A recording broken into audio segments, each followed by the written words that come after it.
If you guys are, I don't know if you guys follow the news or watch what's happening in the world, but it was a big weekend in presidential politics. Who won? Who lost? Who cares?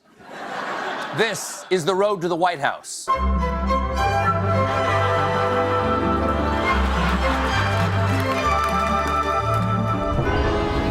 American dream is dead. On Saturday, Democrats caucused in Nevada and in Nevada, which I've recently learned is the same state. And once the votes were counted in Nevada, many were asking, could Hillary Clinton recover from such a debilitating victory? Hillary Clinton held on to a thin margin in Nevada against Bernie Sanders. Clinton barely beats Bernie Sanders in Nevada. It was a very tough win for her. Yeah, tough win. I don't know how many more humiliating wins she can take. When she announced, Hillary seemed inevitable. Now it's been almost a year. She's still not president? What a letdown. Of course, for Bernie, this was a triumphant defeat. As he wrote his supporters, he leaves Nevada, quote, with roughly the same number of delegates as Hillary Clinton. Yes, just like in the Super Bowl, where the victorious Carolina Panthers left with roughly the same number of points as Denver. Also, it's true. It's true. Also on Saturday, the Republicans held their Nevada primary in South Carolina. I did not see that coming. Donald Trump was declared the state's big winner by himself weeks ago, and the voters said, yeah, okay, that sounds good. But that was just the electoral victory. Many in the media see a different winner.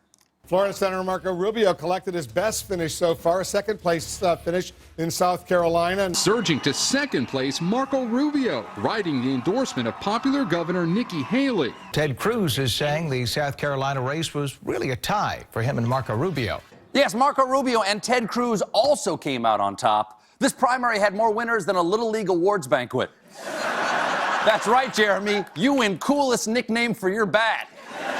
Congratulations to you and Wooden Thunder.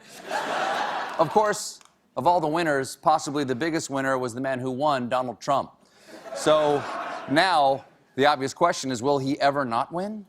The big question on everyone's mind, is Trump unstoppable? Is Donald Trump now the inevitable GOP nominee? What he has right now appears to be unstoppable. Yes, Trump is unstoppable. He's like Godzilla with less foreign policy experience. And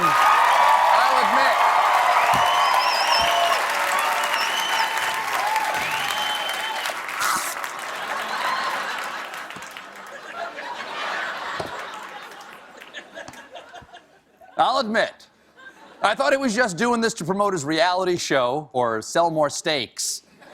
When he announced his intention to be president, it never occurred to me that his endgame was to be president. But it's time to end the denial. We as a nation must prepare for the very real possibility of President Donald J.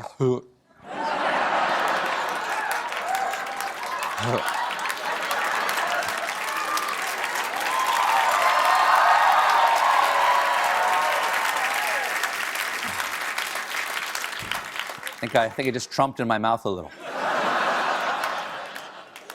And I'm not the only one having to get used to the idea. Here's what Donald said when asked if he thought he could be presidential. I mean, I can act as presidential as anybody that's ever been president, other than the great Abraham Lincoln. I thought he was pretty hard to beat. And personally, I think Trump is just being humble. He's got a lot in common with Lincoln. I'm sure if he's elected, half of the country would want to secede.